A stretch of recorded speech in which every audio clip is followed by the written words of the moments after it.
Good morning, everyone. So today we are going to revise what we have done previously in our chapter number 14, and the name of the chapter is water.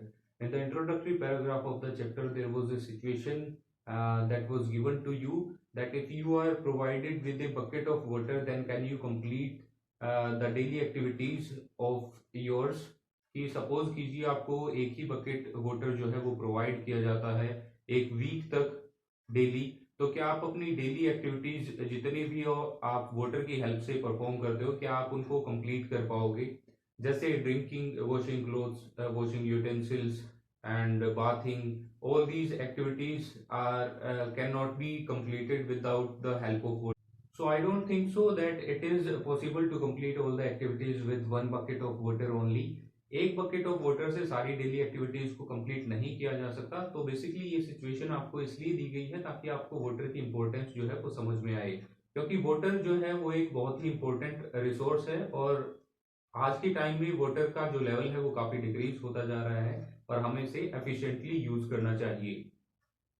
Next हमने discuss किया था how much water do we use, हम कितना water use करते हैं।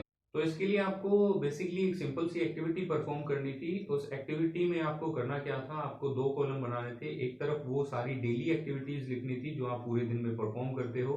Second column में आपको लिखना था हर एक्टिविटी को परफॉर्म करने के लिए कितने वाटर की आपको जरूरत पड़ती है। उसके बाद आपको टोटल जो वाटर है उसको ऐड कर देना था और आपको ये पता चल जाएगा उसके बेसिस पे कि आपको कितनी जरूरत है पूरे दिन में अपनी डेली एक्टिविटीज को परफॉर्म करने के लिए वाटर की। तो इस तरह से आप अपनी पूरी फैमिली का वाटर यूसेज जो है वो निकाल सकते हो कि एक दिन में कितनी जरूरत होती है, उसी तरह से एक वीक में, फिर एक मंथ में और एक ईयर में। इस तरह से कंप्लीटली आप ये फाइंड आउट कर सकते हो कि पूरी फैमिली को पानी की कितनी जरूरत होती है। और उसी तरह से फिर अगर आप अपनी लोकेलिटी का या अपने विलेज का निकालना चाहो तो पहले ये फाइंड आउट करो कि कितनी फैमिलीज रहती हैं और उस फैमिलीज नंबर ऑफ फैमिलीज को आप टोटल अमाउंट ऑफ वाटर जो आपकी फैमिली के लिए आई है उससे मल्टीप्लाई करके आप इजीली गेट कर सकते हो कि पूरी लोकेलिटी को या विलेज को कितने पानी की जरूरत होती है। तो उसके बेसिस पे आप अपने वाटर रिसोर्सेज को जो है एनहेंस कर सकते हो ताकि आपको वाटर की शॉर्टेज ना हो और आप अपनी डेली एक्टिविटीज को अच्छे से परफॉर्म कर पाओ। तो ये क्वेश्चन अराइज होता है क्या हमारे देश के सभी एरियाज में सबको इक्वल अमाउंट ऑफ वाटर मिलता है, या वर्ल्ड के जो डिफरेंट एरियाज हैं क्या सभी को इक्वल अमाउंट ऑफ वाटर मिलता है? नहीं, ऐसा नहीं है। कुछ एक एरियाज ऐसे भी हैं जहां पर लोगों को पीने के लिए पानी नहीं मिलता। नेक्स्ट था what are the different uses of water. कुछ यूजेस तो हम एक्टिविटी फर्स्ट में डिस्कस कर चुके हैं, ड्रिंकिंग, बाथिंग, ब्रशिंग, ये सारी डेली एक्टिविटीज जो हैं वो हम वाटर की हेल्प से परफॉर्म करते हैं। नेक्स्ट जो है कुछ एक और यूज दिए गए थे वहां पर, जैसे डिफरेंट इंडस्ट्रीज हैं वो अलग अलग आइटम्स को मैन्युफैक्चर करती हैं, तो हर एक आइटम की मैन्युफैक्चरिंग में वाटर की यूसेज जो है वो बहुत ज्यादा रहती है। जैसे पोटर्स होते हैं, पोट्री के लिए उनको क्ले में वाटर जो है वो मिक्स करना पड़ता है। और भी बहुत सारे क्रॉप्स हैं जैसे, तो क्रॉप्स में इरिगेशन के बिना जो क्रॉपिंग है वो पॉसिबल नहीं है। तो that's why water is so useful and we cannot survive without water for a long time. Next, where do we get water from? हमें water basically मिलता कहाँ से है? अगर यही क्वेश्चन मैं आपसे करूं, in that case you will say that, some of you will say that we get water from ponds, some of you will say that we get water from wells, कुछ ये बोलेंगे रिवर से मिलता है, कुछ ये बोलेंगे लेक से मिलता है। तो बहुत सारे ऐसे सोर्सेज हैं जहां से हम वाटर को गेट कर सकते हैं। लेकिन इसके अलावा बात करें ओशियंस जो हैं उनसे भी हमें वाटर मिलता है। तो ओशियन किस तरह से हेल्प करते हैं वाटर को गेट करने में? देखिए बेसिकली है क्या, ओशियंस में जो वाटर प्रेजेंट है वो सलाइन वाटर है, सोल्टी वाटर है, उसके अंदर अलग अलग डिफरेंट सोल्ट्स जो हैं वो प्रेजेंट होते हैं। हम उसको डेली यूज के लिए यूटिलाइज नहीं कर सकते, नहीं यूज किया जा सकता उसको, लेकिन फिर भी वो हमें वाटर प्रोवाइड करता है। तो कैसे? तो वहां पर एक कंसेप्ट आता है वाटर साइकिल का। वाटर साइकिल के बारे में डिस्कस करने से पहले हम एक पोएम के बारे में डिस्कस करेंगे जो एस.टी. कॉलरिज ने 1798 में लिखी थी, राइम ऑफ द वाटर मैराइनर।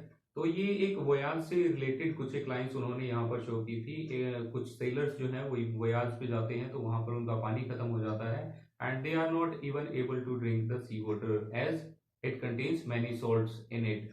क्योंकि सी वाटर में बहुत सारे सॉल्ट प्रेजेंट होते हैं तो वहां पर वो पानी पीने में एबल नहीं थे। तो बेसिकली उस टाइम पे दो लाइंस लिखी गई थी, water water everywhere but not even a single drop to drink. चारों तरफ पानी है लेकिन फिर भी हम पानी नहीं पी सकते। तो हमारी अर्थ का जो 2/3 पार्ट है वो यूजुअली वाटर है, लेकिन फ्रेश वाटर बहुत ही कम प्रेजेंट है जिसको हम यूटिलाइज कर सकते हैं। तो इसीलिए ये जो इम्पोर्टेंट वाटर रिसोर्स है इसको बहुत ही एफिशिएंटली हमें यूज करना चाहिए। तो नेक्स्ट हम बात कर रहे थे वाटर साइकिल की, कि कैसे जो आपका ओशियन है वो आपको वाटर साइकिल की हेल्प से वाटर प्रोवाइड करता है जो एरियाज दूर होते हैं वहां तक। तो वाटर साइकिल में सबसे पहले हम डिस्कस करेंगे डिसअपियरिंग ट्रिक ऑफ वाटर। तो डिसअपियरिंग ट्रिक ऑफ वाटर हम एक्टिविटी सेकंड की हेल्प से चेक करेंगे। वैसे तो हमने इसके बारे में पहले भी पढ़ा है कि जैसे हम किसी सॉल्ट सॉल्यूशन को जब हम हीट करते हैं तो उस टाइम पे क्या होता है कि बेसिकली जो आपका वाटर है वो सारा वेपर्स की फॉर्म में उड़ जाता है और सॉल्ट जो है वो बच जाता है आपके कंटेनर के अंदर। तो अगर आपने कभी देखा हो, कभी सूखने के लिए कपड़े डाले हैं सपोज कीजिए, तो सनलाइट की वजह से क्या होता है कि वो जल्दी सूख जाते हैं, उनका वाटर कहाँ जाता है किसी को कुछ नहीं पता। उसी तरह से अगर पानी आपका फ्लोर के ऊपर गिरा हुआ है, इन दैट केस कुछ टाइम के बाद वो वहां से भी चला जाता है। बारिश आती है, रोड्स के ऊपर पानी है, तो वो भी कुछ टाइम के बाद गायब हो जाता है। तो वो जाता कहाँ है बेसिकली, तो वो इवेपोरेशन की वजह से आपका पहुंच जाता है एटमॉस्फेयर के अंदर। जैसे ही सनलाइट उसके ऊपर गिरती है वो हीट होता है, हीट होने से वेपर्स में कन्वर्ट होता है और आपके एटमॉस्फेयर के अंदर मिक्स हो जाता है। तो एक्टिविटी सेकंड में बेसिकली आपको करना क्या था, आपको दो कंटेनर लेने थे, आप दो ग्लास प्लेट ले सकते हो, उनमें इक्वल अमाउंट ऑफ वाटर आपको डालना था। उसके बाद आपको एक प्लेट को तो रख देना था सनलाइट के अंदर, दूसरी प्लेट को आपको रखना था शेड के अंदर, छाया के अंदर। उसके बाद after every 15 minutes you have to just check the amount of water in every plate. आपको जो प्लेट्स हैं उनके अंदर जो वाटर की अमाउंट है उसको चेक करना था कि किस में आपकी जो वाटर की अमाउंट है वो ज्यादा जल्दी डिक्रीज होती है। तो आपको क्या पता चलेगा, जो आपकी वाटर प्लेट सनलाइट के अंदर रखी हुई है तो उसकी जो अमाउंट ऑफ वाटर है वो ज्यादा फास्ट तरीके से डिक्रीज करती है as compare to the plate which is present in the shade, जो शेड में प्रेजेंट है उसकी कंपैरिजन में। तो ऐसा क्यों होता है, सनलाइट डायरेक्टली जिस वाटर के ऊपर गिरती है तो वाटर जल्दी हीट होगा और ज्यादा फास्ट तरीके से वेपर्स में कन्वर्ट होगा। उसी तरह से जो शेड के अंदर है उसके ऊपर तो सनलाइट गिरती ही नहीं, फिर भी उसका वाटर लेवल डिक्रीज करता है। ऐसा क्यों, क्योंकि जब भी सनलाइट आपकी गिरती है अर्थ सरफेस के ऊपर तो उसकी एयर को जो है वो गर्म कर देती है, वहां पर जो एयर प्रेजेंट होती है फिर वो एयर मूव करती है दूसरे प्लेस पे, और वो फिर जो आपकी वाटर प्लेट शेड के अंदर रखी है उसके वाटर को हीट प्रोवाइड करती है। तो इस तरह से आपका वाटर जो है वो वेपर्स की फॉर्म में कन्वर्ट होता है इवेपोरेशन के प्रोसेस से। तो यहाँ हमने देखा इवेपोरेशन के प्रोसेस के बारे में। इसको हम अगर हीट करें किसी सोल्ट सॉल्यूशन को गैस के ऊपर तो वहां पर रेट ऑफ इवेपोरेशन बहुत ज्यादा फास्ट हो जाती है और आपका जो वाटर है वो बहुत जल्दी वेपर्स में कन्वर्ट होता है। तो ऐसा ही सेम होता है जो आपके डिफरेंट वाटर सोर्सेज हैं, जैसे लेक्स हैं, पॉन्ड्स हैं, वहां पर सनलाइट गिरती है और आपका जो वाटर है वो कंटिन्यूअसली कन्वर्ट होता रहता है वेपर्स की फॉर्म में और एटमॉस्फेयर में ऐड होता रहता है। नेक्स्ट हमने डिस्कस किया था loss of water by plants. Plants कैसे एक्स्ट्रा वाटर को लूज करते हैं, तो इसके बारे में भी हम पहले पढ़ चुके हैं। ट्रांसपिरेशन के प्रोसेस के थ्रू ये अपने एक्स्ट्रा वाटर को अपनी बॉडी से बाहर निकालते हैं। तो जो वाटर वो एब्जॉर्ब करते हैं उसकी कुछ अमाउंट को यूटिलाइज कर लेते हैं अपनी बॉडी के अंदर डिफरेंट एक्टिविटीज को परफॉर्म करने के लिए, फूड को प्रिपेयर करने के लिए, और जो एक्स्ट्रा अमाउंट ऑफ वाटर है उसको रिलीज कर देते हैं by the stomata. Stomata leaves के अंदर छोटे छोटे पोर्स होते हैं, उनसे वेपर्स की फॉर्म में उसको रिलीज कर दिया जाता है और इवेपोरेशन के प्रोसेस के थ्रू वो सारे वेपर्स आपके एटमॉस्फेयर के अंदर ऐड हो जाते हैं। तो बेसिकली वेपर्स कैसे ऐड होते हैं, ट्रांसपिरेशन और इवेपोरेशन के प्रोसेस के थ्रू। नेक्स्ट हमने डिस्कस किया था how are clouds formed, clouds की फॉर्मेशन कैसे होती है, और इसमें हमने एक बहुत ही इंपॉर्टेंट फंक्शन को रीड आउट किया था, कंडेंसेशन। तो पहले हमने एक्टिविटी 3 को डिस्कस किया था। तो क्या था एक्टिविटी 3 के अंदर, आपको करना क्या है, एक ग्लास लेना है, उसके अंदर थोड़ा सा पानी आपको फिल करना है, फिर उसके अंदर आपको आइस डाल देनी है और उसकी आउटर सरफेस को अच्छे से क्लीन कर देना है, वाइप आउट कर देना है। तो कुछ टाइम के बाद उसको ऐसे ही रख देना है and after that you have to just observe that glass, उस ग्लास को ऑब्जर्व करना है। या सेम आप वाटर बोतल के साथ भी कर सकते हो। तो जब आप उस ग्लास को चेक करते हो तो उसके बाहर छोटी छोटी टीनी ड्रॉपलेट्स आपको देखने को मिलती हैं वाटर की, तो वो आती कहाँ से हैं? तो आइस की वजह से बेसिकली होता क्या है, जो आपका ग्लास है उसका आउटर सरफेस जो है वो काफी कूल हो जाता है। कूल होने की वजह से एटमॉस्फेयर के अंदर जितने भी वाटर वेपर्स प्रेजेंट है वो उसके कांटेक्ट में आने के बाद कंडेंस हो जाते हैं, कंबाइन हो जाते हैं और छोटी छोटी ड्रॉप्स की फॉर्मेशन होती है उसके अराउंड।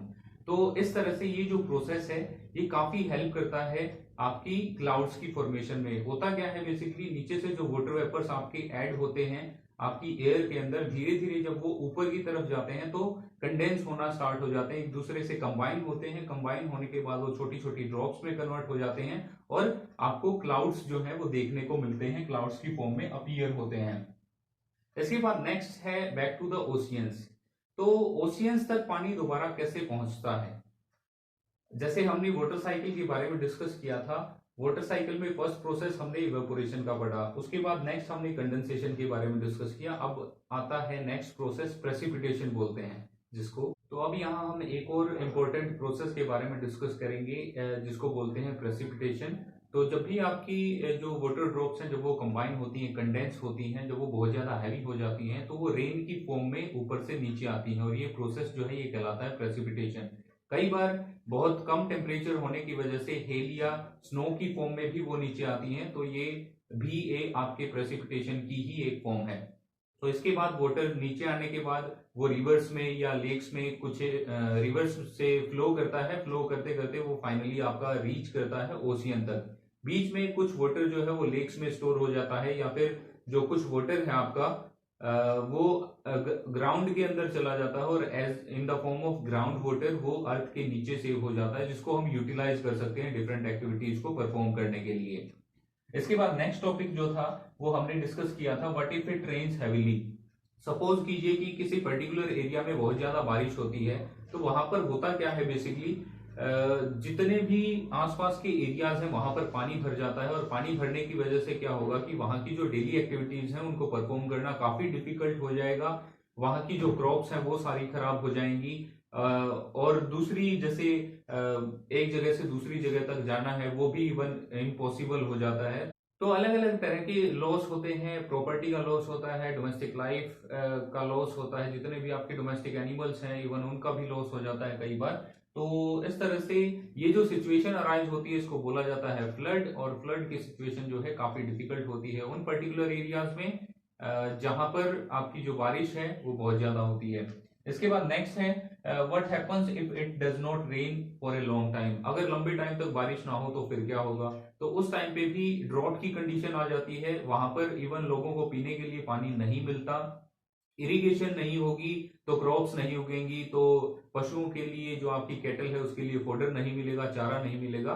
तो उस केस में भी काफी डिफिकल्टी का जो सामना है वहां के लोगों को करना पड़ता है। तो बहुत सारे ऐसे एरियाज हैं जहां पर इवन पीने के लिए पानी नहीं होता, लंबी लंबी लाइनें लगानी पड़ती है या फिर बहुत दूर तक जाना पड़ता है पानी को लेने के लिए। So that will also create a lot of problem for the people those who are suffering from drought. Last में हमने डिस्कस किया था how can we conserve water, हम वाटर को कंजर्व कैसे कर सकते हैं। As we know that water is a very important resource on this earth and most of the water is present in the form of saline water. तो ज्यादातर जो आपका पानी है वो सेलाइन वाटर की फॉर्म में प्रेजेंट है ओशियंस में, सीज में। तो इसलिए हमें इसको कंजर्व करना चाहिए ताकि हम इसको फ्यूचर में अच्छे तरीके से यूटिलाइज कर सकें और किसी भी तरह की कोई शॉर्टेज ना हो वाटर की। तो उसके लिए हमने रेन वाटर हार्वेस्टिंग को डिस्कस किया था। रेन वाटर हार्वेस्टिंग क्या होता है? रेन के वाटर को सेव करना फ्यूचर यूज के लिए रेन वाटर हार्वेस्टिंग कहलाता है। इसके हमने दो मेथड पढ़े थे। फर्स्ट था रूफ टॉप हार्वेस्टिंग। इसमें क्या करते हैं, रूफ का जो वाटर होता है जब रेन आती है तो रूफ पे जो वाटर है वो स्टोर कर लिया जाता है, एक पाइप के थ्रू एक टैंक में लेके जाया जाता है और उस टैंक से फिर वो ग्राउंड के अंदर सप्लाई कर दिया जाता है ताकि ग्राउंड वाटर का लेवल जो है वो बना रहे। तो इस तरह से रूफ टॉप हार्वेस्टिंग की जाती है। एक और मेथड है जिसमें डायरेक्टली जो आपकी ड्रेन्स होती हैं, जो आपके रोड्स के आसपास लगी होती है, वहां से पानी अगर आपका डायरेक्टली ग्राउंड के अंदर पहुंचा दिया जाए तो वो मेथड भी आपका वाटर को सेव करने के लिए यूज किया जा सकता है। So that was all about chapter number 14, water. Thank you and have a nice day.